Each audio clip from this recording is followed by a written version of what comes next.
এক একটা কাঁটার মতো যেই বান্দা গুনাহ থেকে নিজেকে হেফাজত করবে, যেই বান্দা গুনাহ যত কম করবে, বুঝতে হবে ওই বান্দার দিলে আমার আল্লাহর ভয় আছে। জোরে জোরে বলে সুবহানাল্লাহ। এখন প্রশ্ন হইতে পারে, হুজুর আল্লাহর ভয় দিলের মধ্যে কেন নিয়ে আসবেন? সিলেটের মুসলমান ভালো করে বুঝেন, আল্লাহর ভয় দিলের মধ্যে কেন আপনি নিয়ে আসবেন? পুলিশের সামনে চোর কখনো চুরি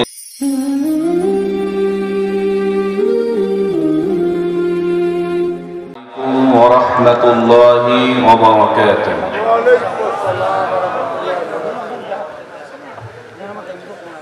আপনাদের সিলেটের ভাষা তো পারি না, শিখার চেষ্টা করলাম রুমে রুমে। আপনারা খিতা আছেন নাকি যেন বলেন,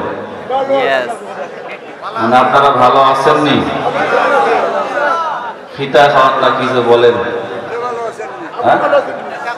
খিতা খারাপ ভালো আছেননি? মাশাআল্লাহ, সবাই ভালো আছেন তো? আলহামদুলিল্লাহ আলহামদুলিল্লাহ الحمد لله الذي جعل الشمس والقمر بحسبان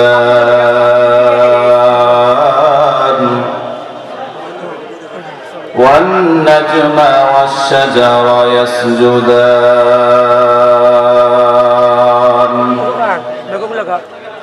وفضل زمانا على زمان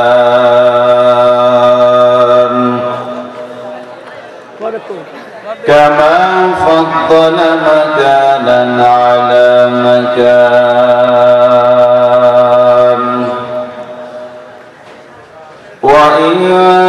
وإنسانا على إنسان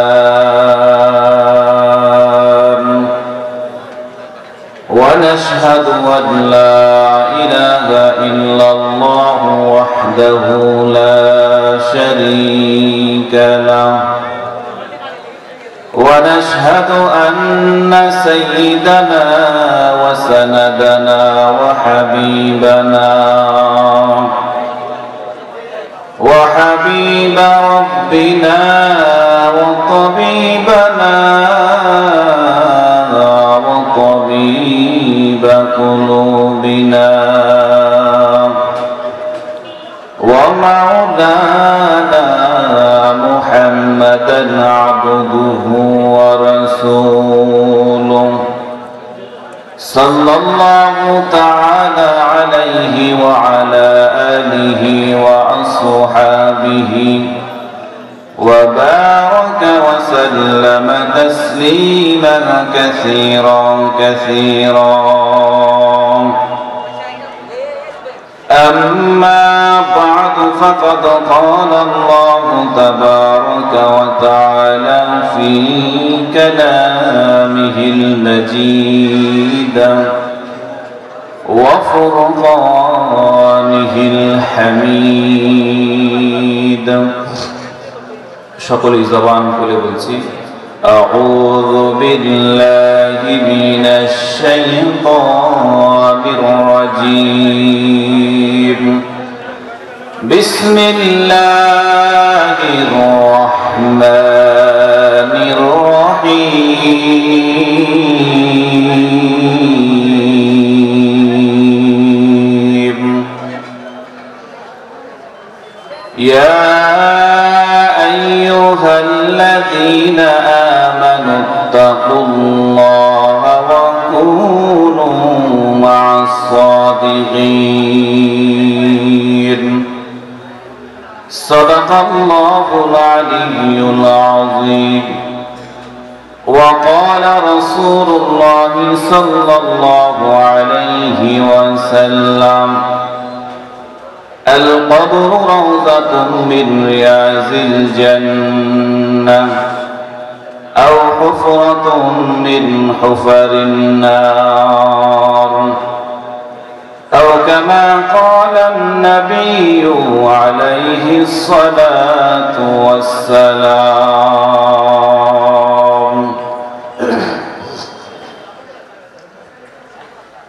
মানুষ বানালে প্রভু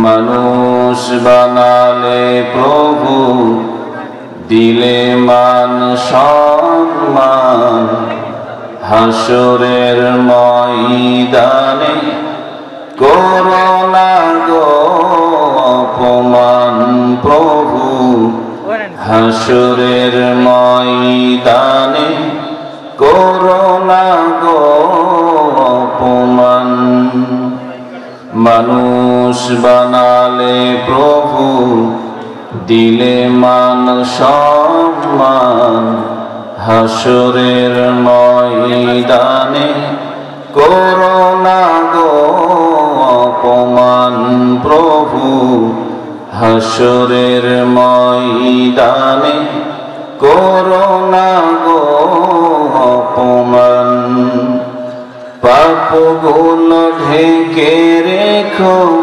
ভালোবেসে কাছে ডেকো পাপগুলো ঢেকে রেখো ভালোবেসে কাছে ডেকো কণ্ঠে জাগিয়ে দিও রসুলের গান হাসরের ময়দানে করোনা গো অপমান প্রভু হাসরের ময়দানে করোনা গো অপমান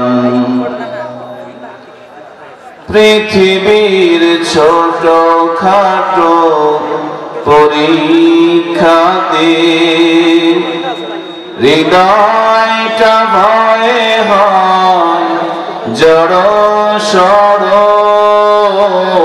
পৃথিবীর ছোট খাটো পরীক্ষাতে হৃদয়টা ভয়ে হয় জড় সড় সফলতা পেতে প্রভু খাটি দিন রাত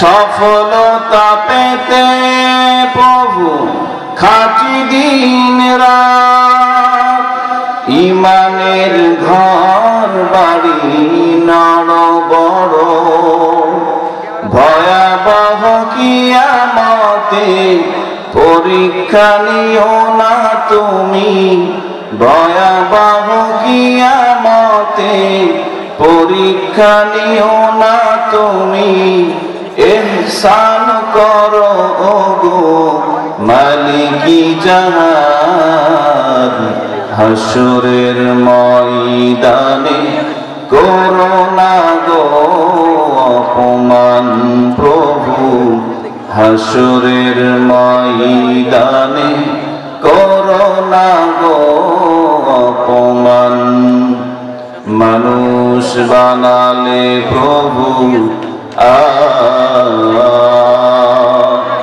মানুষ বানালে প্রভু দিলে মান সম্মান হাসরের ময়দানে করোনা গো অপমান প্রভু হাসরের ময়দানে করোনা গো অপমান পাপগুলো ঢেকে রেখো ভালোবেসে কাছে ডেকো পাপগুলো ঢেকে রেখো ভালোবেসে কাছে ডেকো কণ্ঠে জাগিয়ে দিও রসুলের গান হাসরের ময়দানে করোনা গো অপমান প্রভু হাসরের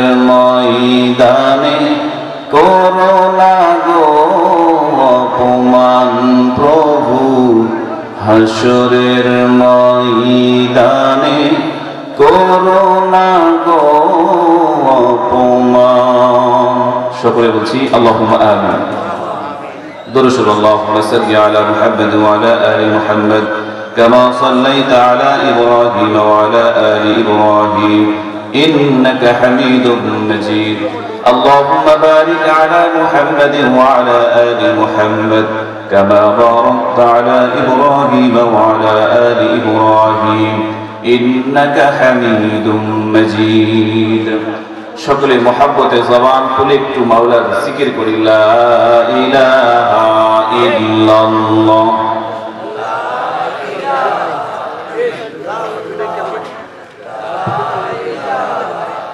যুবক ভাইরা আমার জবান খুলে লা ইলাহা ইল্লাল্লাহ যারা বাম পাশে দাঁড়িয়ে আছে মেহেরবানি করে বসে গেলে খুব ভালো হবে জান্নাতের কথা শুনছেন কিন্তু জান্নাতের বাউন্ডারির বাহিরে আপনারা আছেন একটু কষ্ট করে বসে গেলে জান্নাতের বাগানে বসার সওয়াবটা পাবেন আলোচনাটাও শুনতে পাবেন লা ইলাহা ইল্লাল্লাহ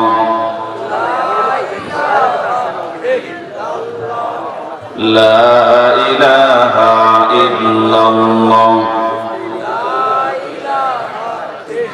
লা ইলাহা ইল্লাল্লাহ মুহাম্মাদুর রাসূলুল্লাহ সাল্লাল্লাহু আলাইহি ওয়াসাল্লাম লামাপাড়া শাহ গরিব ইমদাদিয়া মাদ্রাসা ওসমানপুর ওসমানীনগর সিলেটের উদ্যোগে আয়োজিত বার্ষিক ওয়াজ মাহফিল 2025 15 জানুয়ারি বুধবার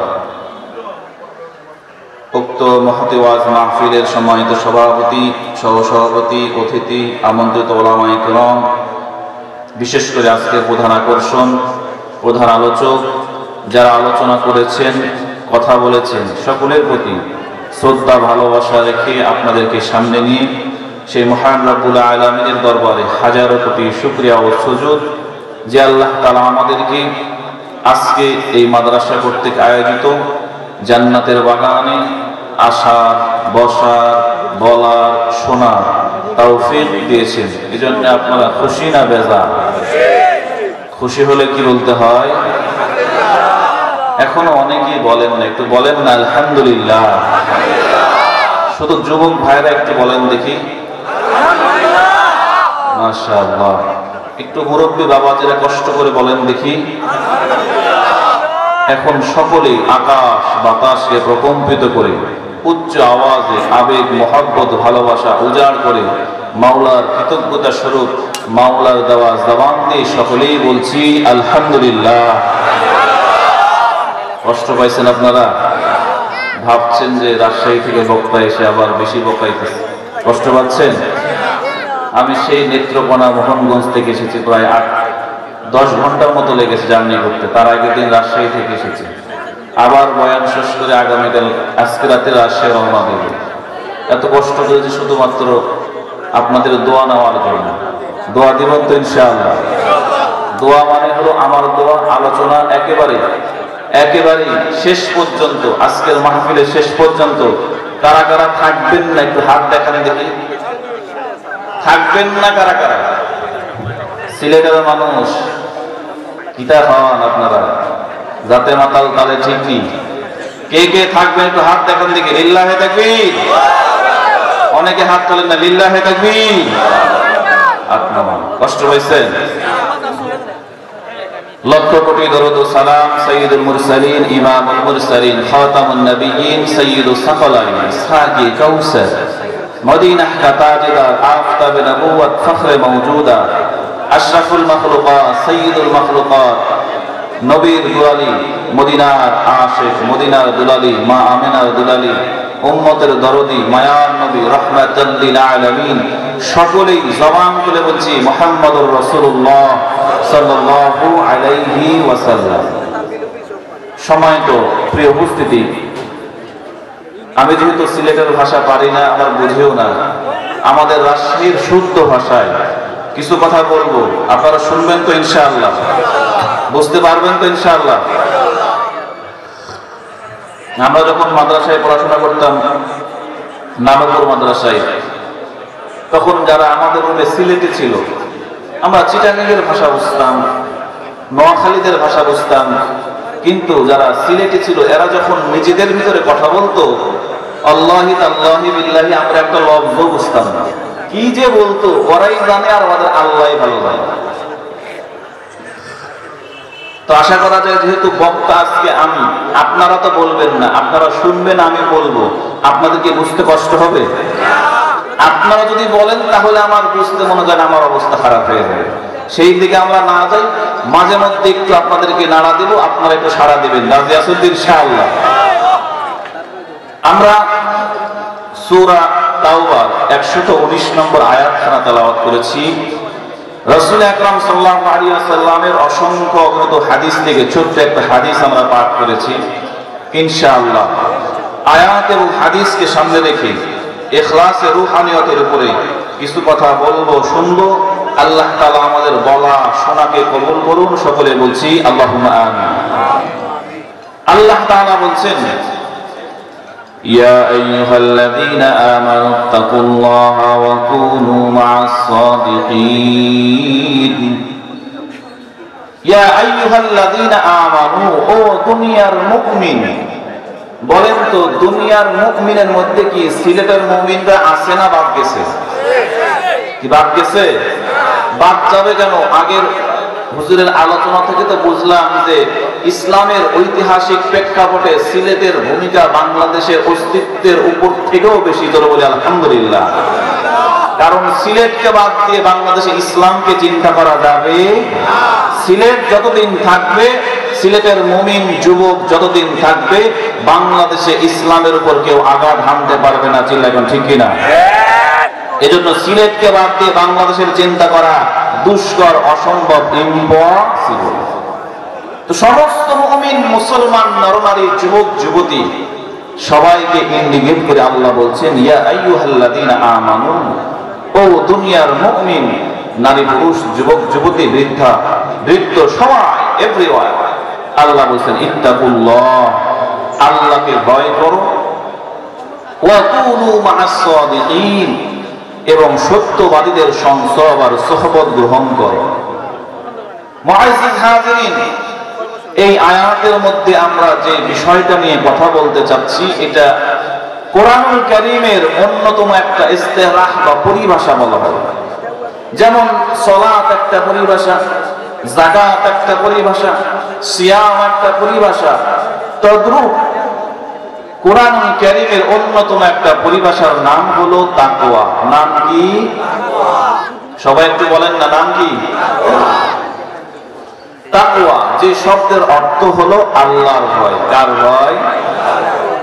কোরআনুল কারীমের মধ্যে আরো কিছু শব্দ আছে যেগুলো অর্থ আল্লাহর ভয়, যেমন খাউফ, ওয়া আম্মা মান খাফা মাকামা রাব্বিহি ওয়া নাহান নাফসা আনিল হাওয়া ফাইন্নাল জান্নাতা হিয়াল মাওয়া। তাকওয়া মানেও আল্লাহর ভয়, খাউফুন মানেও আল্লাহর ভয়। কোরআনুল কারীমের মধ্যে আরেকটা শব্দ আছে যেটার অর্থ হলো আমার আল্লাহর ভয়, যে শব্দটা হলো খাশিয়া। লাউ আনজালনা হাযাল কুরআন আলা জাবালিন লারাআইতাহু খাশিআন মুতাসাদ্দিআন মিন খাশিয়াতিল্লাহ। وتلك الأمثال نضربها للناس لعلهم يتفكرون।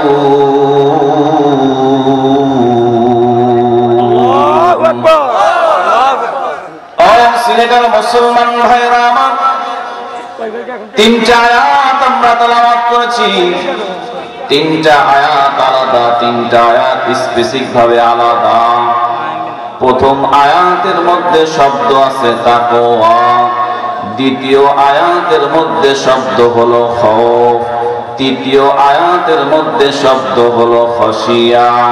শব্দ তিনটা আলাদা আলাদা হলেও অর্থ হলো এক।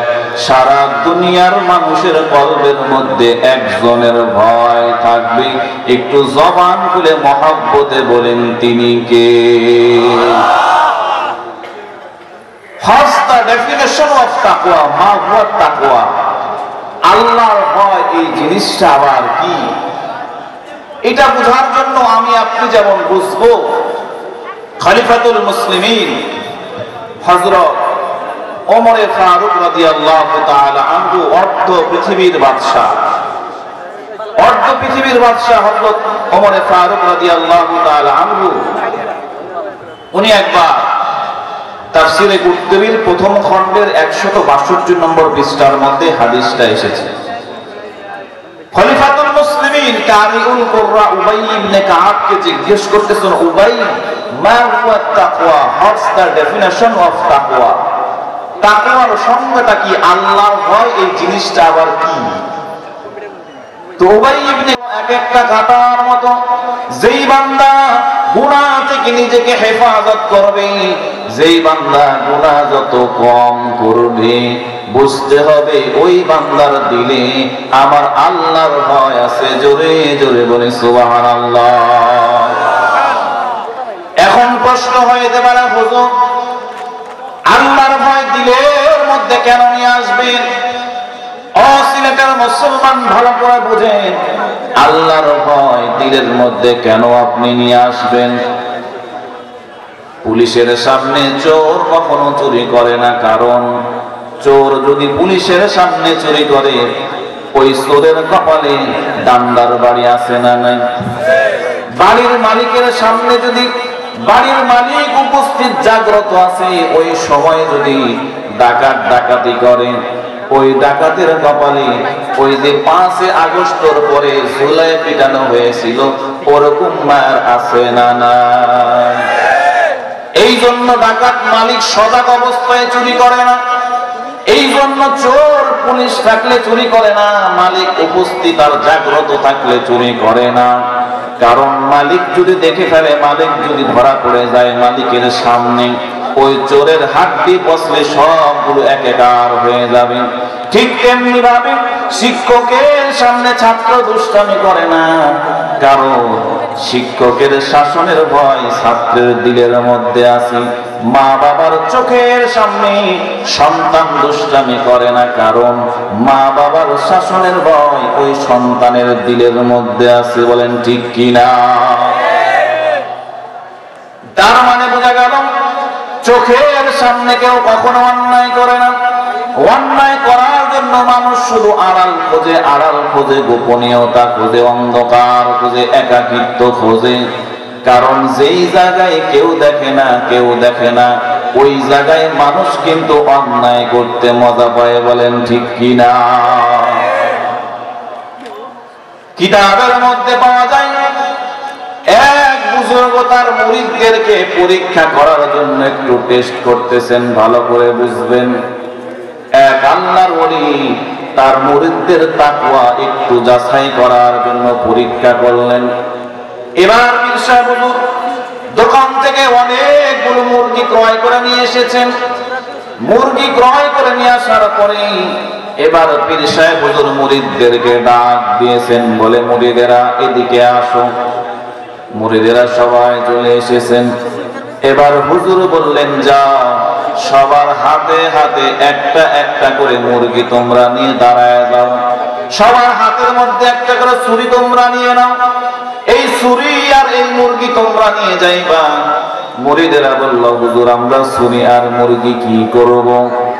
এবার পীর সাহেব হুজুর বললেন, তোমরা এমন জায়গায় চলে যাইবা, যেই জায়গায় গিয়ে তোমরা যদি মুরগিটা জবাই করো, কেউ দেখবে না, কেউ জানবে না, কেউ বুঝবে না। এমন জায়গায় গিয়ে জবাই করার পরে মুরগিটা তোমরা সবাই আমার সামনে নিয়ে আসবা। জোরে জোরে বলি সুবহানাল্লাহ। এবার মুরিদেরা চলে গেল।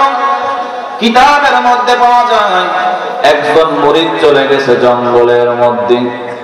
জঙ্গলের মধ্যে যাওয়ার পরে তাকায় দেখে ডানে বামে কেউ নাই, আগে পিছে কেউ নাই। মুরগিটা জবাই করে চলে এসেছে। এবার আরেকজন মুরিদ চলে গেছে পাহাড়ের উপরে। ওই যে সিলেটের বিশাল পাহাড়ের উপরে গিয়ে ডানে বামে নিচে তাকায় দেখে কেউ নাই।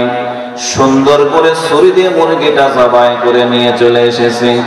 আরেকজন বান্দা চিন্তা করলো, আমি যদি পানির তলে ডুব দিয়ে জবাই করে কেউ দেখবে না। এই জন্য ওই বান্দা পানির নিচে, ওই যে ছেলেটারা জাফলংয়ের সুন্দর পানির নিচে গিয়ে জবাই করে, আর চিন্তা করলো কেউ দেখে নাই, কেউ দেখে নাই। এবার জবাই করে মুরগিটা সবাই নিয়ে চলে এসেছে। এবার মীর সাহেব হুজুর সবাইকে জিজ্ঞেস করলো, কি ব্যাপার, তুমি কোথায় মুরগিটা জবাই করেছো? একজন বলে, হুজুর আমি পাহাড়ে জবাই করেছি, কেউ দেখে নাই। আরেকজন বলে, আমি পানির তলে জবাই করেছি, কেউ দেখে নাই। আরেকজন বলে, আমি জঙ্গলে জবাই করেছি, কেউ দেখে নাই। আরেকজন বলে, হুজুর আমি বাথরুমের মধ্যে জবাই করেছি, কেউ দেখে নাই। আরেকজন বলে, হুজুর আমি ঘরের দরজা জানলা সব বন্ধ করে দিয়েছি, দরজা জানলা গুলো বন্ধ করে জবাই করেছি, কেউ দেখে নাই। এবার পীর সাহেব হুজুর তাকায় দেখলেন সবাই চলে এসেছেন, কিন্তু একজন মুরিদ এখনো আসে নাই। জোরে জোরে বলে সুবহানাল্লাহ। অনেকক্ষণ পরে, দীর্ঘক্ষণ পরে যখন ওই মুরিদ যখন পীর সাহেব হুজুরের সামনে এসেছে, পীর সাহেব হুজুরের সামনে আসার পরে অবাক করা কাণ্ড, তার এক হাতের মধ্যে ছুরিও আছে, আর এক হাতের মধ্যে জীবিত মুরগিটাও আছে। এবার পীর সাহেব হুজুর বললেন, কিরে মুরিদ কি ব্যাপার, এমনিতেই তুমি অনেকক্ষণ দেরি করে ফেলেছো, আবার দেখি তোমার মুরগিটাও তো জবাই করা হয় নাই, কি ব্যাপার, তুমি মুরগিটা জবাই কেন করতে পারো নাই? ও সিনেটের মুসলমান যুবক। এবার ওই মুরিদ বলে, হুজুর গো আমিও কিন্তু পাহাড়ে গেছিলাম মুরগিটা জবাই করার জন্য, আমিও কিন্তু পানির তলে গেছিলাম মুরগিটা জবাই করার জন্য, আমিও কিন্তু জঙ্গলের ভিতরে গেছিলাম, আমিও কিন্তু ঘরের দরজা জানলা সব লাগে, আমিও কিন্তু চিন্তা করেছিলাম, আমিও কিন্তু বাথরুমের মধ্যে গিয়ে মুরগিটা জবাই করতে চেয়েছিলাম। কিন্তু যখনই আমার চিন্তা হলো, হায় রে হায়, আমার পীর সাহেব হুজুর তো বলেছেন এমন জায়গায় গিয়ে জবাই করবা যেই জায়গায় গেলে জবাই করলে যেন কেউ না দেখে, কেউ না বুঝে।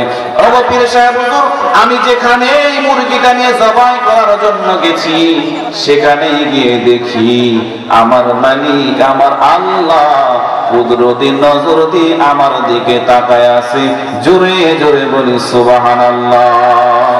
আতিনা ফি দারে উকবানা হাসান, আতিনা ফি দারে দুনিয়ানা হাসান, ইয়া গিয়াসাল মুস্তাগীসিন আহদিনা লাফতিখারা বিল উলুমি ওয়াল গিনা। একটু মুহাব্বতে জবান খুলে বলি আল্লাহু আকবার।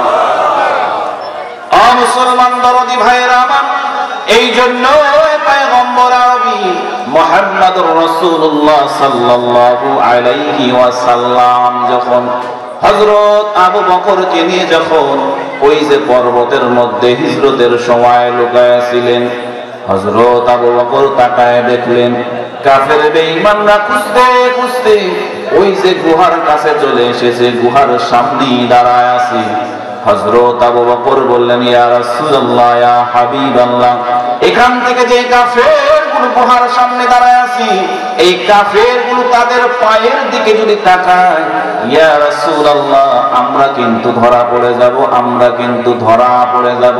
পয়গম্বর আরবি বললেন, আবু বকর রে, আবু বকর রে, চিন্তা করো না, চিন্তা করো না, বরং এই গুহার মধ্যে তুমি আর আমি ছাড়াও তৃতীয় আরেকজন আছে।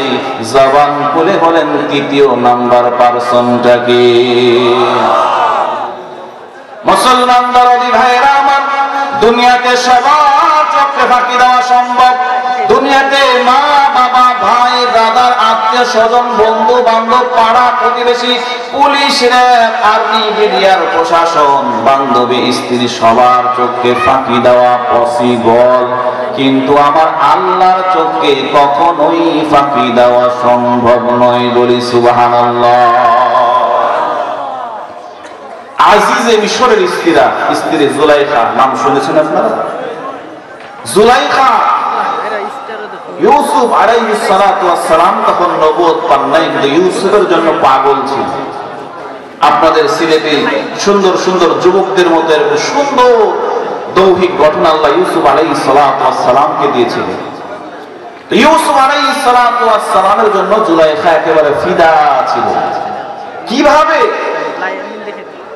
জুলাইখার প্ল্যান ছিল যে ইউসুফের সঙ্গে একটু সেক্সুয়াল চাহিদা পূরণ করা যায়, যৌবিক চাহিদা, মনোবাসনা পূরণ করা যায়। এই জন্য জুলাইখা অনেক অনেক চেষ্টা করেছে। তাফসীরের কিতাবের মধ্যে এসেছে লাস্ট চেষ্টা যেটা জুলাইখা করেছে, তাফসীরের মধ্যে পাওয়া যায়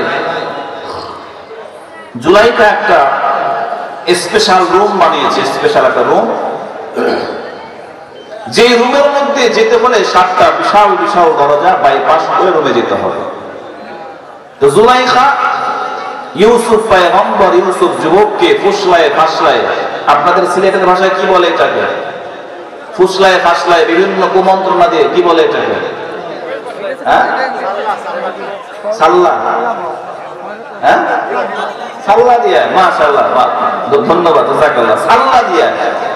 তো বিভিন্ন রকম সাল্লাম আল্লাহ যা আছে আর কি, তল্লাম আল্লাহ যা আছে সব দিয়ে ভোলায় ভাড়ায় পাম পট্টি মেরে তেল তেল মেরে যা লাগে ইউসুফ আলাইহিস সালাতু ওয়াস সালামকে ওই রুমের মধ্যে নিয়ে গেছে। এই দিক দিয়ে রুমে যখন ঢুকেছে 7টা দরজায়, বিশাল বিশাল দরজা, 7টা তালা ঝুলানো হয়ে গেছে। ইউসুফ পিছনে ফিরে যাওয়ার কোনো সুযোগ নাই।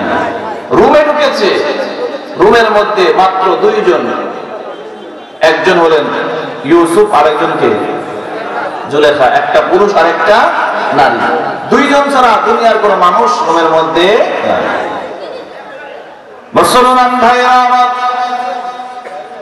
ইউসুফ আর জুলেখা যখন ওই রুমের মধ্যে প্রবেশ করলেন, রুমের মধ্যে দুনিয়ার কোন মানুষ নাই, একমাত্র শুধুমাত্র ওয়ানলি ওয়ান ইউসুফ আর জুলেখা। ইউসুফ আর জুলাইখা যখন ওই নির্দিষ্ট রুমের মধ্যে অবস্থান করতেছেন, তাফসীরের কিতাবের মধ্যে পাওয়া যায় এবার জুলাইখা ইউসুফ নামক যুবককে আকৃষ্ট করার জন্য, তার দিকে আকৃষ্ট করার জন্য জুলাইখা তার শরীরের পোশাকগুলো আস্তে আস্তে খুলে খুলে অর্ধনগ্ন হয়ে গেছে। জোরে জোরে বলে নাউযুবিল্লাহ। কারণ নারীরা যদি নগ্নতাকে প্রমোট না করে, যুবকেরা কি টিজিং করবে বলেন? একটা নারী যদি সুন্দর শালীন পোশাক পরে, একেবারে সুন্দর হিজাব পরিধান করে যদি রাস্তায় যায়, আপনাদের লামা পড়ার কোন যুবক টিজিং করবে? জীবনে কোনোদিন করবে না। কিন্তু আরেকজন নারী যদি পোশাক পরেও না করা, অর্ধনগ্ন হয়ে যদি যায়, ওই নারীকে ইফটিজিং করা হবে কি হবে না?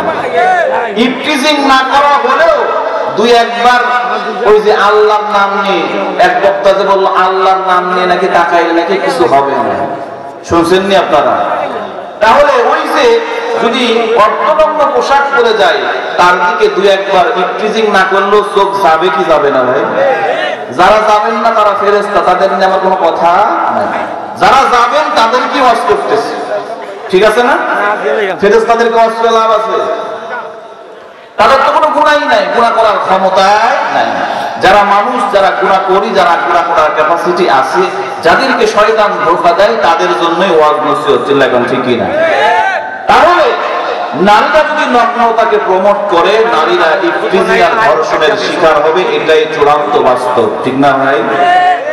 আর যদি নারীরা শালীন পোশাক পরে, পর্দার সহিত, হিসাবের সহিত চলাফেরা করে, নারীরা কখনো ধর্ষিতা এবং ইফতিজিংয়ের শিকার হবে। তখন শূন্য হইতে পারেনি, তখন ওই একজন মানুষ বলে এটা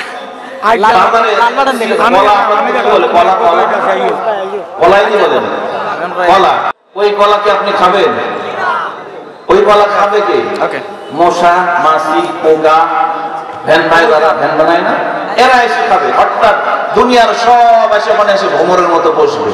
কিন্তু কোন ভালো কাস্টমার, বিবেকমান কাস্টমার ওই সিরা কলাকে জীবনে কোনোদিন কিনবে? তার মানে উদাহরণটা এই জন্যই দিলাম যে সমস্ত নারীরা নগ্নতাকে প্রমোট করবে, এরা হয়তো কারো মনোরঞ্জন করার জন্য বিছানার সঙ্গী হতে পারে, কিন্তু এরা কখনো মুত্তাকি পরহেজগার ভালো যুবকের জীবন সঙ্গিনী হতে পারে। এজন্য আমাদের দিকে একটা কথা বলে যে রাস্তাঘাটে অনেক মেয়ে দেখা যায়, কিন্তু বিয়ে করতে গেলে আর খুঁজে পাওয়া যায় না। কথা কি বাস্তব না বাস্তব? কারণ ভাই যুবক যারা আছো, গার্লফ্রেন্ড সবাইকে বানানো যায় কিন্তু ওয়াইফ সবাইকে বানানো যায়। মুসলমান দরদি ভাইয়েরা আমার, ও যুবক বোনেরা আমার, এই জন্য মা বোনেরা যদি পর্দার সহিত চলাফেরা করে যুবকদের চরিত্রগুলো আর নষ্ট হবে না। মা বোনেরা যদি শালীন পোশাক পরে যুবকগুলো আস্তে আস্তে ভদ্র আর চরিত্রবান হয়ে যাবে। এই জন্য জুলাইখা এবং ইউসুফ নামক যুবকের চরিত্রকে নষ্ট করার জন্য, ইউসুফ যুবককে তার দিকে আকৃষ্ট করার জন্য জুলাইখা তার শরীরের পোশাকগুলো খুলে অর্ধনগ্ন হয়ে গেছেন। তাফসীরের কিতাবের মধ্যে পাওয়া যায় জুলাইখা যখন শরীর থেকে পোশাকগুলো খুলছে, শরীর থেকে পোশাকগুলো খোলার পরে ওই রুমের মধ্যে পোশাক রাখার জন্য নির্দিষ্ট একটা জায়গা আছে। ইউসুফ পয়গম্বর তাকায় দেখলেন, ইউসুফ যুবক তাকায় দেখলেন জুলাইখা তার শরীরের পোশাকগুলো খুলে খুলে ওই নির্দিষ্ট জায়গায় না রেখে ওই রুমের মধ্যে একটা মাটির মূর্তি রাখা ছিল। জুলাইখা তার শরীরের কাপড়গুলো খুলে ওই মাটির মূর্তির গায়ের উপর দিয়ে দিয়েছে। জোরে জোরে বলে নাউজুবিল্লাহ। এবার ইউসুফ পয়গম্বর ডাক দিয়ে বলে, জুলাইখা রে, ও জুলাইখা, কি ব্যাপার? শরীরের কাপড়গুলো খুলে নির্দিষ্ট জায়গায় না রেখে ওই যে একটা মাটির মূর্তি দেখা যায়, ওই মাটির মূর্তির গায়ের উপর কেন তোমার পোশাকগুলো দিয়ে দিলা? ও সিলেটের যুবক যুবতীরা ভালো করে শুনিয়া লাও। ওই জুলাইখা বলতেছে, ইউসুফ রে, ওই যে মাটির মূর্তি দেখতে পাইতেছ ওটা কোনো সাধারণ মূর্তি নয়, বরং ওই মূর্তিটাই হলো আমার রব, আমার ভগবান, আমার দেবতা, আমার ঈশ্বর। এবার ইউসুফ বললেন, জুলাইখা রে, ওই মাটির মূর্তিটাই যদি তোমার রব হয়, ভগবান আর দেবতায় যদি আর ঈশ্বরই যদি হয়, তাহলে তুমি বান্দা হয়ে তোমার গায়ের ঘাম যুক্ত ময়লা কাপড়গুলো তোমার রবের গায়ের উপর কেন দিলা? জোরে জোরে বলি আল্লাহু আকবার। মুসলমান দরদি ভাইয়েরা আমার, এই প্রশ্ন যখন ইউসুফ জুলাইখাকে করল, এবার জুলাইখা কি বলে শুনুন। জুলাইখা বলতেছে, ইউসুফ রে, ওই যে মাটির মূর্তি দেখতে পাচ্ছ, এটা কোনো সাধারণ মাটির মূর্তি নয়, এটা আমার রব, এই জন্য রবের গায়ে দিলাম। আবার ইউসুফ বলল, রবের গায়ে কেনই বা দিলাম? এবার ইউসুফ পয়গম্বরের প্রশ্নের পরিপ্রেক্ষিতে জুলাইখা অ্যানসার করে, ইউসুফ রে, এই রুমের মধ্যে তোমার আমার একটা মেলামেশা হবে, যৌবিক চাহিদার সিচুয়েশন সিন ক্রিয়েট করা হবে, তোমার আমার মেলামেশার একটা দৃশ্য হবে, সহবাস হবে। তোমার আমার মেলামেশার দৃশ্য যেন আমার রব আর ভগবান না দেখতে পারে, এই জন্য রবের গায়ের উপরে, রবের মাথার উপরে আমার কাপড়টা দিয়ে দিয়েছি। কারণ মুসলমান হিন্দুদের বিশ্বাস হলো এই রব দেখতে পারে, খাইতে পারে, বলতে পারে, সবকিছু করতে পারে। জোরে জোরে বলি নাউজুবিল্লাহ। এবার ইউসুফ পয়গম্বর বলে, জুলাইখা রে, ও জুলাইখা রে, তোমার রব আর তোমার ভগবানের দৃষ্টি শক্তিটা এতটাই দুর্বল, এতটাই দুর্বল। তোমার রব ওই ঘরের মধ্যে অবস্থান করতেছে, যে ঘরের মধ্যে তুমি জেনা ব্যভিচার করার ইচ্ছা পোষণ করেছো, ওই রব তোমার ঘরের মধ্যেই রয়েছে। 2 হাত দূরত্বে তোমার রব রয়েছে। তোমার রবের চোখের পাওয়ারটা এতটাই দুর্বল, রবের চোখের সামনে সামান্য একটা সুতার কাপড় দিলে তোমার রব আর দেখতে পারে না, দেখার ক্ষমতা রাখে না। কিন্তু জুলাইখা শুনিয়া নাও, আমি যে রবের গোলামি করি, আমি যে রবের দাসত্ব করি, আমি যে রবকে ইলাহ হিসেবে গ্রহণ করেছি, আমি যে রবের কুদরতি কদমে সেজদায় অবনত হই রে জুলাইখা, দুনিয়ার সমস্ত কাপড় যদি আমার রবের চোখের সামনে দিয়ে দেওয়া হয়, দুনিয়ার সব সৃষ্টি জগৎ যদি, সিলেটের সব পাহাড়গুলো যদি আল্লাহর চোখের সামনে দিয়ে দেওয়া হয়, আসমান জমিন সবগুলো যদি আল্লাহর চোখের সামনে দিয়ে দেওয়া হয়, ওরে জুলাইখা শুনিয়া নাও, দুনিয়ার সবার চোখকে ফাঁকি দেওয়া গেল, সমস্ত সৃষ্টি জগৎ যদি আল্লাহর চোখের সামনে দিয়ে এর পরেও গিয়ে যদি তুমি কোনো অন্যায় করো, এর পরেও কিন্তু আমার আল্লাহর চোখকে ফাঁকি দেওয়া যায় না। জোরে জোরে বলি সুবহানাল্লাহ। ইয়া ইলাহি তু মেরা মাবুদ है, या इलाही तू मेरा माशूक है, या इलाही मुझसे मुझको दूर कर, ताकि देखो मुझ में तुझको एक नजर, या इलाही तू मेरा खालिक है, या इलाही तू मेरा मालिक है। একটু মোহাব্বতে জবান খুলে বলি আল্লাহু আকবার। তাহলে এটা স্পষ্ট হয়ে গেল, সূর্যের মতো স্পষ্ট হয়ে গেল, দুনিয়ার সবার চোখকে ফাঁকি দেওয়া সম্ভব, কিন্তু আল্লাহর চোখকে কখনোই ফাঁকি দেওয়া সম্ভব। সবাইকে একমত?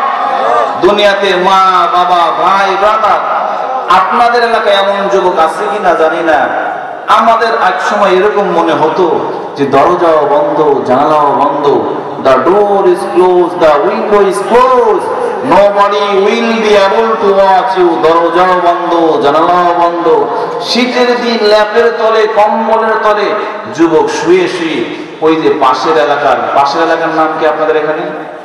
বাম পাশে, হ্যাঁ, আজিমপুর, আলিপুর, মনে করেন এখানকারাই মজলিসে আছে, মাহফিলে আছে এক যুবক, আলিপুরের আরেকজন যুবতীর সঙ্গে ওই যে শীতকালে এখন ল্যাপের তলে কম্বলে শুয়ে হোয়াটসঅ্যাপে ভিডিও কলে কি সুন্দর মজার মজার কথা বলে, আর চিন্তা করে ইসরে কি মজা, কেউ দেখে না, কেউ জানে না, দরজা বন্ধ, জানালা বন্ধ, সব বন্ধ, ল্যাপের তলে কম্বলের তলে একবার মাথার তলে দিয়ে সুন্দর করে কথা বলতেছে, কি সুন্দর মজা।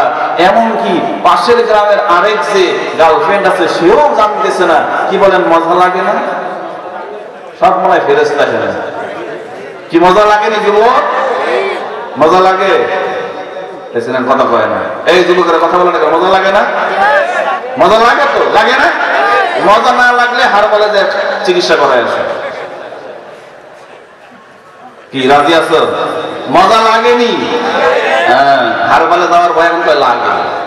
তাহলে মজা লাগে, কথা আমরা বলি, কিন্তু চিন্তা করা যায় যে যেই জায়গাতে কেউ দেখে না, কেউ বুঝে না, কেউ জানে না, কেউ শুনে না, ওই ল্যাপের তলে কম্বলের তলে বন্ধ ঘরে, বন্ধ দরজায়, সব কিছু বন্ধ, এরপরও একজন দেখেন, তিনি কে? কারণ দুনিয়াতে সবার চোখকে ফাঁকি দেওয়া যায়, আল্লাহর চোখকে ফাঁকি দেওয়া যায় না। এজন্যই আল্লাহ তাআলা বলেছেন, ইয়া আইয়ুহাল্লাযীনা আমানুত্তাকুল্লাহ, ও দুনিয়ার মানুষ, যেহেতু সবার চোখকে ফাঁকি দেওয়া যায়, আমার চোখকে ফাঁকি দেওয়া যায় না, এজন্য তোমরা কলবের মধ্যে আমি আল্লাহর ভয় ঢুকায় নাও। ভয় ঢুকালে কি হবে? আপনি যদি একেবারে সিলেটের নির্জন জঙ্গলের পাহাড়ের মধ্যেও যদি চলে যান, ওখানেও গিয়ে যদি চিন্তা করেন একটু গুনাহ করব, কিন্তু আপনি যখন চিন্তা করবেন, আহা কেউ তো আমাকে দেখতেছে না, এই গহীন জঙ্গলে একজন দেখছেন, তিনি কে? এই mindset you have to put it in your mind, Allah is always watching you. এই চিন্তা চেতনা যখন আপনার মাইন্ডসেট হয়ে যাবে, দুনিয়ার যেখানেই আপনি যান না কেন, গুনাহ করা আপনার দ্বারা সম্ভব না অসম্ভব? মুসলমান দরদি ভাইরা আমার, এখন প্রশ্ন হইতে পারে, হুজুর আল্লাহ চোখকে যেহেতু ফাঁকি দেওয়া সম্ভব নয়, ফাঁকি দেওয়া সম্ভব নয়, সুতরাং দিলের মধ্যে আল্লাহর ভয়কে জায়গা দিতে হবে। এখন প্রশ্ন হইতে পারে, আল্লাহকে তো ভয় করব, এই ভয়ের স্কেলটা কেমন হবে? কি পরিমাণ আল্লাহকে ভয় করব? আমার আপনার ভয়ের স্কেলটা কেমন হবে, সেই স্কেলটাও আমার আল্লাহ তাআলা সূরাত আল ইমরানের 102 নম্বর আয়াতের মধ্যে বলে দিয়েছেন। আমার আল্লাহ বলেন, ইয়া আইয়ুহাল্লাযীনা আমানুত্তাকুল্লাহা হাক্কা তুকাতি ওয়া লা তামুতুন্না ইল্লা ওয়া আনতুম মুসলিমুন।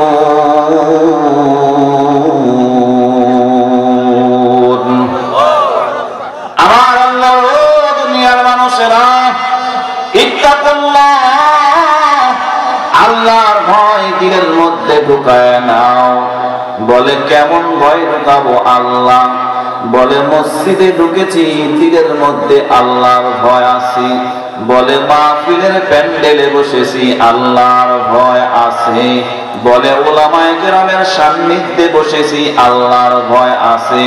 কিন্তু দোকানদারি করার সময় আল্লাহর ভয় নাই, ব্যবসা করার সময় আল্লাহর ভয় নাই, সুদ খাওয়ার সময় আল্লাহর ভয় নাই, জেনা করার সময় আল্লাহর ভয় নাই, ইফতিজিং করার সময় আল্লাহর ভয় নাই।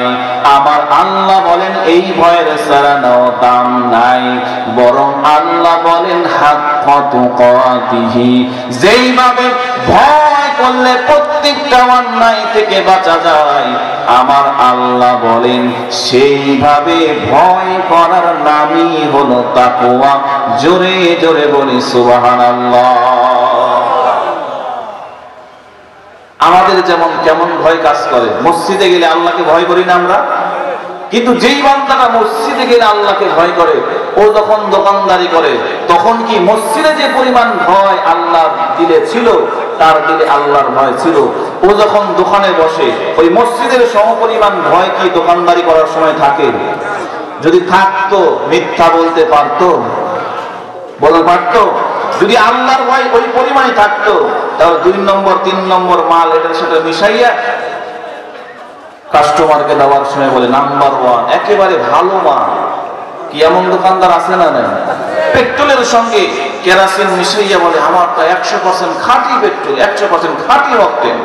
তো ও যে পেট্রোলের সঙ্গে কেরোসিন মিক্সার করে দুধের সঙ্গে পানি মিশাইলো, এটা যদি কাস্টমার নাও দেখেন, কিন্তু দেখেছেন একজন, তিনি কি? বাইহাকের বর্ণনায় পাওয়া যায়, খলিফাতুল মুসলিমিন হযরত ওমর ফারুক রাদিয়াল্লাহু তাআলা আনহুর সন্তান হযরত আব্দুল্লাহ। ও যুবক ভাইরা, আমার ভালো করে হাদিসটা শুনিয়া লও। হযরত আব্দুল্লাহ হযরত ওমরের সন্তান। বাইহাকি শরীফের বর্ণনায় পাওয়া যায়, আল্লাহর বান্দা আব্দুল্লাহ বন্ধুদেরকে নিয়ে সফরের মধ্যে বের হয়েছেন। আপনারা যেমন বন্ধুরা মিলে শিক্ষা সফরে জাফলংয়ে যান, কক্সবাজার যান, কুয়াকাটায় যান, ঠিক তদ্রূপভাবে হযরত আব্দুল্লাহ বন্ধুদেরকে নিয়ে সফরের মধ্যে বের হয়েছেন। সফরে বের হওয়ার সময় হাদিসের মধ্যে পাওয়া যায়, আল্লাহর বান্দা আব্দুল্লাহ সাথে করে খাবার দাবার সব কিছু নিয়ে সফরের মধ্যে রওনা হয়ে গেছেন। আরবের সব চাইতে দামি দামি খাবার, আরবের সব চাইতে ঐতিহ্যবাহী বিখ্যাত খাবারগুলো রান্না করে আব্দুল্লাহ সাথীরা সঙ্গে করে নিয়ে গেছেন। হাদিসের মধ্যে পাওয়া যায়, নির্দিষ্ট গন্তব্যে যাওয়ার পরে হযরত আব্দুল্লাহ এবার বন্ধুদেরকে বললেন, বন্ধুরা রে, দস্তরখানা বিছাইয়া দাও, খাওয়া দাওয়ার গুলো সব রেডি করে ফেলো, আমরা খাওয়া দাওয়ার পর্বটা সেরে নিব। ও সিলেটের মুসলমান বুঝে থাকলে বলেন, দস্তরখানা বিছাইয়া খাওয়া আমার মদিনার পয়গম্বরের সুন্নত, বলি সুবহানাল্লাহ। দস্তরখানা বিছানা হয়ে গেল, সমস্ত খাবার দাবার গুলো রেডি করা হয়ে গেল। খাবার দাবার যখন পরিবেশন করা সমাপ্ত হয়ে গেল, এখন শুধু বসবে, হাত ধুয়ে প্লেট নিয়ে খাওয়া দাওয়া শুরু করবে। হাদিসের মধ্যে পাওয়া যায়, ইন দা মিন টাইম হযরত আব্দুল্লাহ তাকায় দেখলেন দূরে একজন আল্লাহর বান্দাকে দেখা যায়। আল্লাহর বান্দাকে যখন দেখা গেল, হযরত আব্দুল্লাহ বললেন, বন্ধুরা রে যাও, ওই যে একজন আল্লাহর বান্দাকে দেখা যায়, ওই আল্লাহর বান্দাকে আমাদের কাছে ডেকে নিয়ে আসো। তাকে ডেকে নিয়ে আসা হলো। ডেকে নিয়ে আসার পরে হযরত আব্দুল্লাহ বললেন, ও বন্ধুরে, এই যে দেখো সুন্দর সুন্দর মজাদার খাবার আমরা রেডি করেছি, এই সুন্দর সুন্দর মজার খাওয়া দাওয়া আমরা এখনই গ্রহণ করব, পরিবেশন করব। তুমি আমাদের সঙ্গে মেহমান হয়ে যাও, মেহমান হয়ে যাও, মেহমান হয়ে যাও। কারণ পয়গম্বর বলেন, যে খাবারের মধ্যে মেহমান থাকে ওই খাবারের মধ্যে বরকত দিবেন তিনি কে? আপনাদের সিলেটের মানুষ মেহমান আসলে রাগ করেন না খুশি হন? এই যে সবাই বলেন না খুশি হন? হ্যাঁ, আচ্ছা তাহলে এক কাজ করি, আগামী 1 মাস আমি আপনাদের এখানে থাকবো, প্রত্যেকের বাড়িতে এক এক দিন করে খাবো। রাজি আছেন? কে কে একটু হাত দেখান তো। লিল্লাহি তাকবীর, লিল্লাহি তাকবীর। অনেকে আবার হাত নামায় ফেলতেছে, হুজুর আবার বিপদে পড়ে যাবে নাকি, হাত নামান ভাই। আপনাদের টাকার অভাব, লন্ডনের ওই যে ডলার আসতেছে আর বসে বসে খাচ্ছেন, হ্যাঁ তাই না ভাই? আচ্ছা বলেন তো, কার কার বাড়িতে লন্ডনী ভাই ব্রাদার একজন সদস্য লন্ডনে আছে? একটু হাত তোলেন তো। কার কার পরিবারের সদস্য লন্ডনে আছে? এত কম কেন ভাই? মাশাআল্লাহ, মাশাআল্লাহ। আর বাকিদের লন্ডনে নাই, আপনাদেরকে দুবাই আছে, মাশাআল্লাহ। তাহলে যেই খাবারের মধ্যে মেহমান থাকে ওই খাবারের মধ্যে বরকত দিবেন একজন, তিনি কে? এতগুলো চাঁদা নষ্ট করছেন, অল্প অল্প করে দিতে হবে। আপনাদের এখানে আছে কিনা জানি না, আমরা যখন ছোটবেলায় মাদ্রাসায় পড়েছি তখন দেখেছি প্রত্যেকটা মাদ্রাসায় লজিং ছিল। লজিং, লজিং কি আপনারা বুঝেন? আপনাদের কি বলে এটাকে? লজিংই বলে। যাক আলহামদুলিল্লাহ, একটা কথা তো মিলছে, জায়গির, মাশাআল্লাহ। জায়গিরও বলে, লজিংও বলে। আমরা ছোটকালে দেখেছি যে মাদ্রাসার প্রত্যেকটা ছাত্র, মাদ্রাসায় রান্না হতো না, প্রত্যেকটা ছাত্র ওই এলাকার প্রত্যেকটা বাড়িতে বাড়িতে একজন দুইজন করে লজিং থাকতো। আপনাদের এলাকায় কি এই ঐতিহ্য এখনো আছে? এই মাদ্রাসায় কি লজিং চলে এখনো? আলহামদুলিল্লাহ। তাহলে লজিং যদি থাকে, রাসূল বলেন যেই পাতিলের খাবারের মধ্যে, যেই ব্যাগের খাবারের মধ্যে ওলামায়ে কেরাম, মাদ্রাসার তালেবে ইলম, গরীব, মিসকিন, অসহায়দের অংশ থাকে, আল্লাহ রাসূল বলেন ওই খাবারের মধ্যে বরকত দিবেন কে? আর যেই খাবারের মধ্যে মসজিদের ইমাম, খতিব, মাদ্রাসার ওলামা, মুরব্বি, অসহায়, গরীব এদের অংশ থাকে না, রাসূল আরবি বলেন ওই খাবারটা যদি একেবারে লন্ডন থেকে পার্সেল করে বাংলাদেশে এসেছে, দামি ঐতিহ্যবাহী খাবার, রাসূল বলেন ওটা যতই দামি খাবার হোক না কেন, ওই খাবারটা পৃথিবীর জমিনে সবচাইতে নিকৃষ্ট খাবার, যদি বলি নাউযুবিল্লাহ। আপনাদের এলাকায় এমন দাওয়াত আছে কিনা জানি না, আমাদের ওদিকে আছে। আমাদের ওখানে এখন দাওয়াত টাওয়াত নাই, সব হলো হাল খাতা। হাল খাতা বোঝেন আপনারা? হ্যাঁ, ওই যে দোকানে বাকি থাকে, বছরে একটা ডেট দেয় যে আজকে বাকি পরিশোধ করবে, দোকানদার এই দিন আপনাদেরকে বিরিয়ানি খাওয়াবে। তো সিস্টেম কি, উনি আসছেন, ওনার বাকি কত?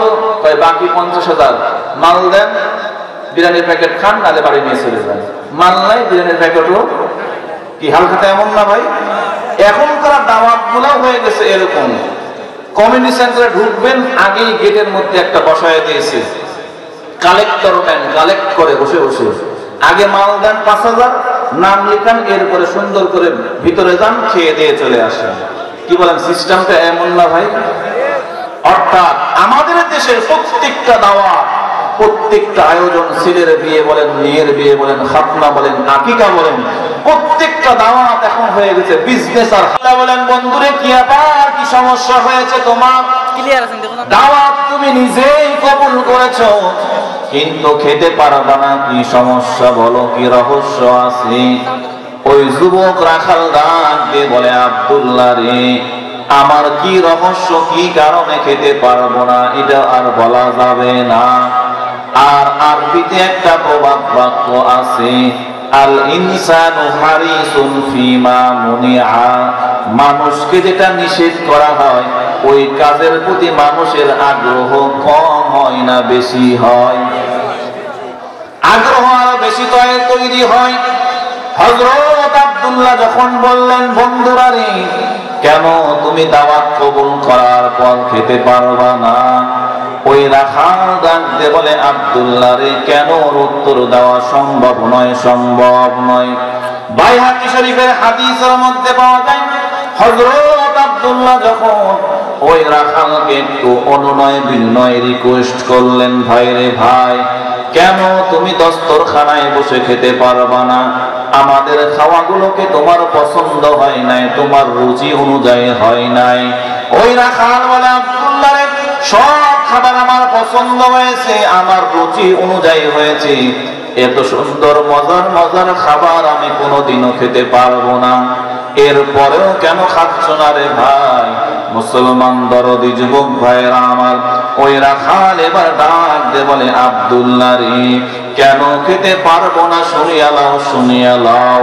কারণ আমি আমার মালিক, আমার আল্লাহকে খুশি করার জন্য, আমার অন্ধকার কবরের মাল সামানা, আমার অন্ধকার কবরের নেক আমল গোছানোর জন্য আমি আজকে রোজারত অবস্থায় আছি। জোরে জোরে বলি সুবহানাল্লাহ। 6 দিনে পরে নখ খসে যাবে, 9 দিন পরে চুল, কবর গাহের সামাদনিতে কইর না কেউ ভুল। কবর জায়গা ভালো নয়, আমল দিয়ে কবর গৃহ সাজিয়ে নিতে হয়। কবর জায়গা ভালো নয়, আমল দিয়ে কবর গৃহ সাজিয়ে নিতে হয়। মুসলমান দরদি ভাইরা আমার, ওই রাখাল আব্দুল্লাহ রে, অন্ধকার কবর তো টাকা পয়সা ধন দৌলত বাড়ি গাড়ি কিছুই যাবে না, আমার অন্ধকার কবর তো নেক আমল যাবে, নেক আমল যাবে।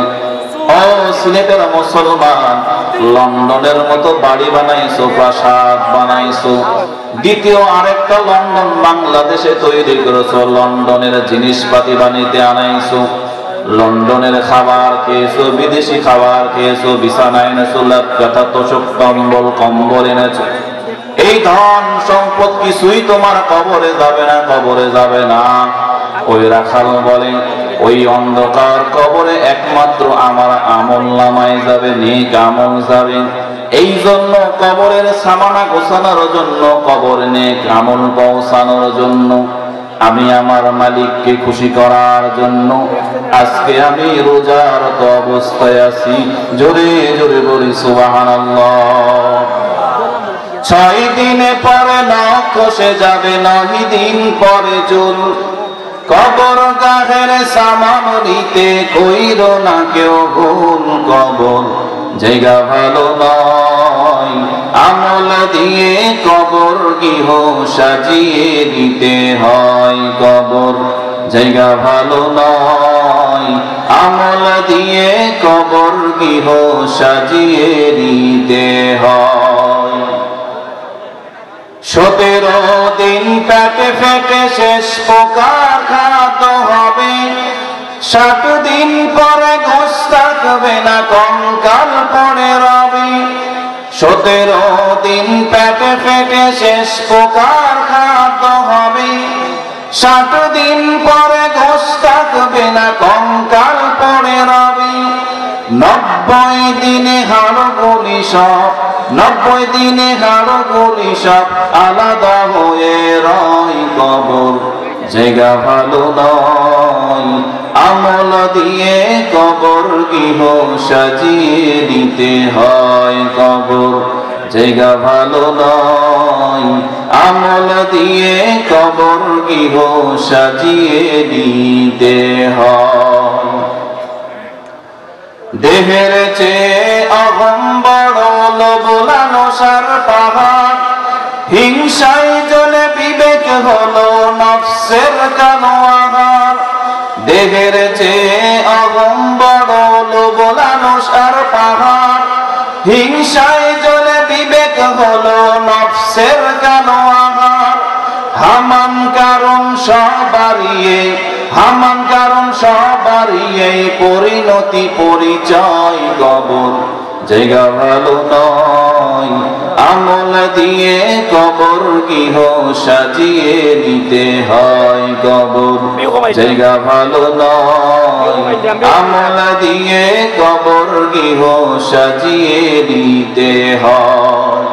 6 দিন পরে নখ খসে যাবে, 9 দিন পরে চুল, কবর গাহের সামান নিতে কইর না কেউ ভুল, কবর জায়গা ভালো নয়, আমল দিয়ে কবর গৃহ সাজিয়ে দিতে হয়, কবর জায়গা ভালো নয়, আমল দিয়ে কবর গৃহ সাজিয়ে নিতে হয়। ও সিনেটার মুসলমান যুবক, ও যুবতী বোনেরা আমার, মুরব্বী বাবাজিরা আমার, ও পর্দা অন্তরালের সম্মানিতা শ্রদ্ধেয়া মা বোনেরা আমার, যে কবরের ব্যাপারে পয়গম্বর বলেন, قال رسول الله صلى الله عليه وسلم القبر روضة من رياض الجنة أو حفرة من حفر النار। পয়গম্বর বলেন, ও আমার উম্মতের দলেরা, তোমার আমার 3.5 হাত ওই অন্ধকার কবরটা 2 হাত থেকে খালি নয়। ও সিলেটের যুবক ভাইরা আমার, মনে করতেছো আমার হায়াত অনেক আছে? না রে যুবক, না না, কত যুবক রাস্তায় দেখলাম মোটরসাইকেল অ্যাক্সিডেন্ট করে ট্রাকের তলে পড়ে পিষ্ট হয়ে মারা গেছে, কত যুবকের লাশ রাস্তায় পড়ে থাকতে দেখা যায়। এই যে কয়েকদিন আগে নেত্রকোনার মাহফিল সেরে যখন ঢাকার দিকে যাচ্ছিলাম, রাস্তায় তাকায় দেখলাম এক সিএনজির 5 জন যাত্রীর মধ্যে 4 জন ছিল যুবক। ট্রাকের সঙ্গে মুখোমুখি সংঘর্ষ হয়ে 4 জন যুবক দুনিয়ার মায়া ত্যাগ করে পরকালে চলে গেছে। এজন্য সিলেটের যুবকেরা, পৃথিবীতে আসার একটা সিরিয়াল মেনটেন করা হয়, কিন্তু পৃথিবী থেকে যাওয়ার কোনো সিরিয়াল লাগে না, সিরিয়াল লাগে না। পয়গম্বর আরবি বলেন, ও দুনিয়ার মানুষেরা শুনিয়ে নাও, তোমাদের কবরটা 2 হালত থেকে খালি হবে না। পয়গম্বর বলেন, নাম্বার 1 আল কবরু রাউযাতুম মিন রিয়াজিল জান্নাহ। পয়গম্বর বলেন, হয় কবরটা জান্নাতের টুকরায় রূপান্তরিত হবে। ও যুবক ভাইয়েরা আমার, যুবতী বোনেরা আমার, কেন তোমরা পর্দার সহিত চলো না? মা বাবার খেদমত তোমরা করো না? ও যুবক ভাইয়েরা আমার, কেন তোমরা নবীর সুন্নাত দাঁড়িয়ে রাখো না? নবীর সুন্নাত টুপি পরো না, পাঞ্জাবি পরো না? কেন তুমি নবীর সুন্নাত তোমার ভালো লাগে না? মেসি রোনালদোর সুন্নাত অনুসরণ তোমার ভালো লাগে, মেসি নেইমারের জার্সি পরতে তোমার ভালো লাগে, মেসি নেইমারের ক্যাপ পরতে তোমার ভালো লাগে, তাদের ব্র্যান্ডিংয়ের জিনিস পরতে তোমার মজা লাগে, কিন্তু মদিনার নবীর সুন্নাত তোমার ভালো লাগে না। ওই অন্ধকার কবরের মধ্যে যখন যাইবা, পয়গম্বর আরবি বলেন, 3টা প্রশ্ন তোমাকে করা হবে।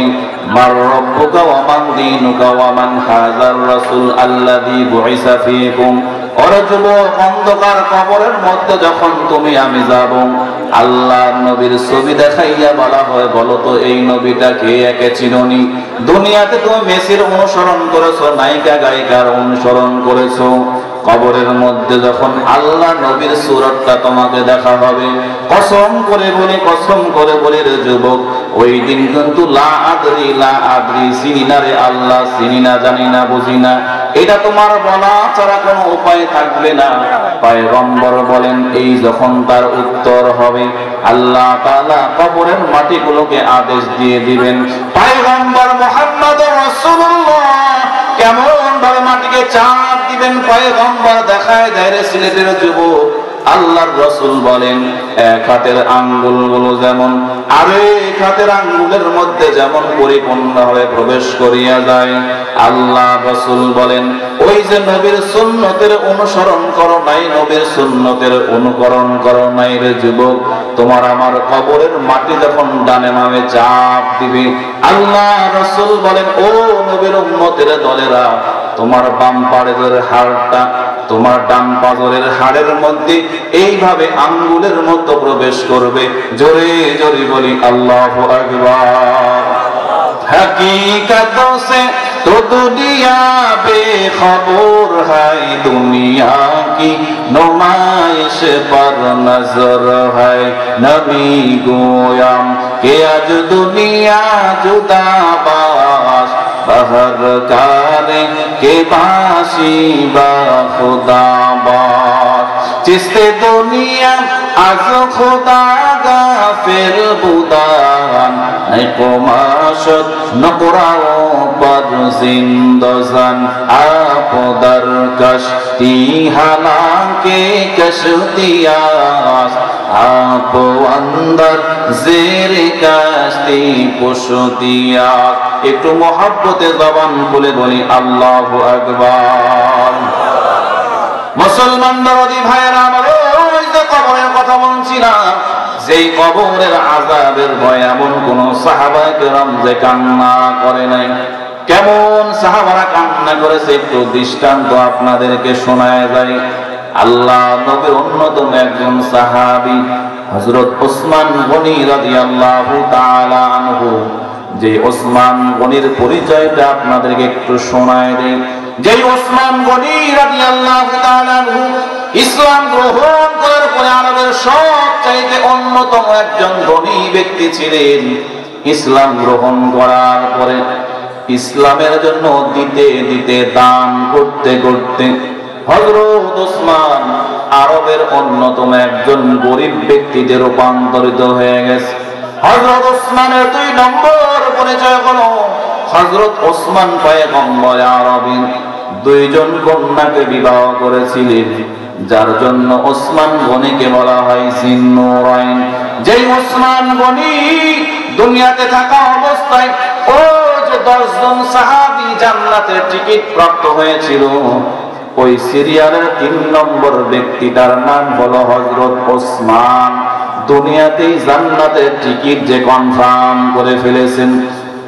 মুসলমান যুবক ভাইরা আমার, এত বৈশিষ্ট্য এত গুণাবলী থাকার পরেও হযরত ওসমান যখন ওই যে কবরস্থানের পাশে দিয়ে হেঁটে যাইতেন, হাদিসের মধ্যে পাওয়া যায় হযরত ওসমান কবরস্থানের পাশে দাঁড়ায় যাইতেন। ওরে যুবক, তুমি কবরস্থানের পাশ দিয়ে কানের মধ্যে হেডফোন লাগাইয়া গান শুনতে শুনতে তুমি চলে যাও, দিলের মধ্যে একটু ভয় লাগে না?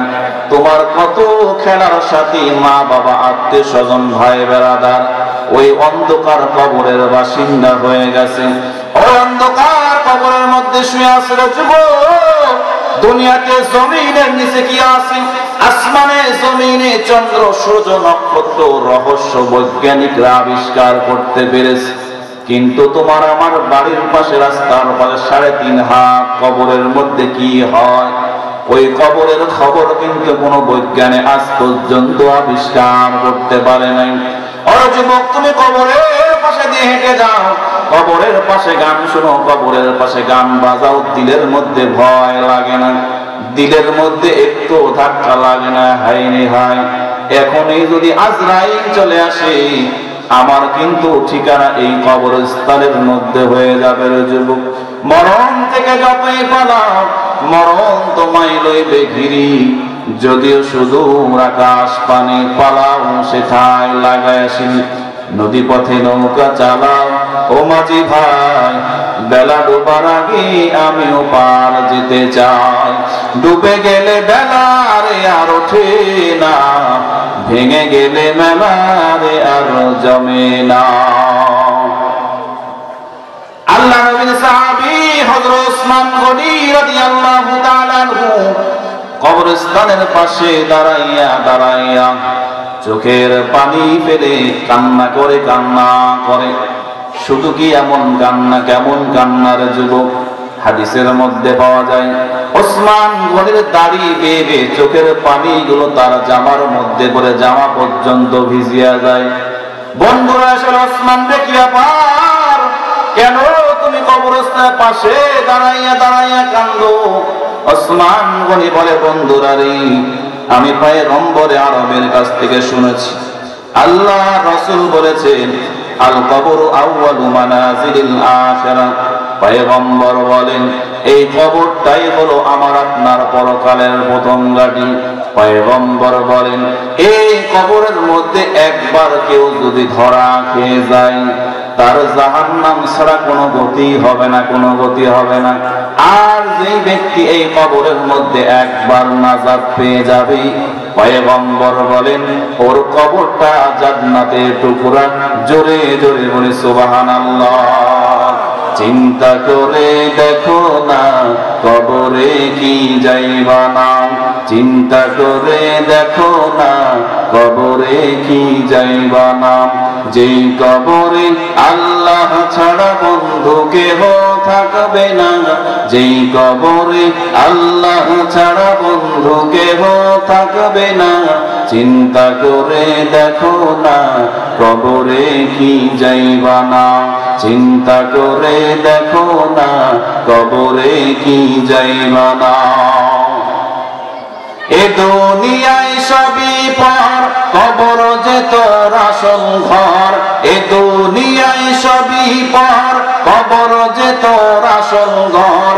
কেমনে সে তাই থাকবি পড়ে, শুধুই মাটির বিছানা। কেমনে সে তাই থাকবি পড়ে, শুধুই মাটির বিছানা। চিন্তা করে দেখো না, কবরে কি যাইবা না। চিন্তা করে দেখো না, কবরে কি যাইবা না। এ দুনিয়া ছাড়িয়া কোথায় যাইবা ভাগিয়া। এ দুনিয়া ছাড়িয়া কোথায় যাইবা ভাগিয়া। মরণ তোমায় লইবে গিরি, যতই করো বাহানা। মরণ তোমায় লইবে গিরি, যতই করো বাহানা। চিন্তা করে দেখো না, কবরে কি যাইবা না। চিন্তা করে দেখো না, কবরে কি যাইবা না। বিরক্ত লাগে? দিলে ভরা অহংকার, চিনো না আজ খোদার ঘর। দিলে ভরা অহংকার, চিনো না আজ খোদার ঘর। নামাজের লাগিয়া কি তোর মোটেও মায়া লাগে না। নামাজের লাগিয়া কি তোর মোটেও মায়া লাগে না।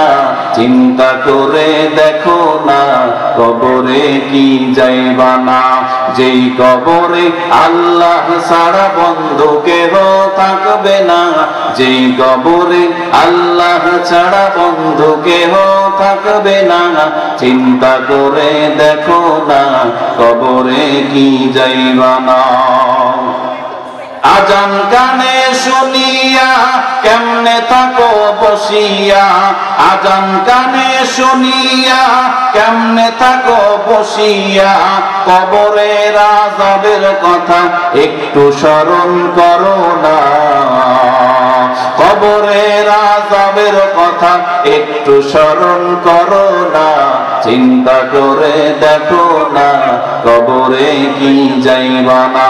চিন্তা করে দেখো না, কবরে কি যাইবা না।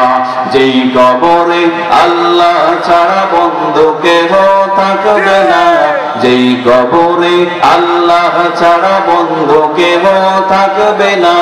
চিন্তা করে দেখো না, কবরে কি যাইবা না। চিন্তা করে দেখো।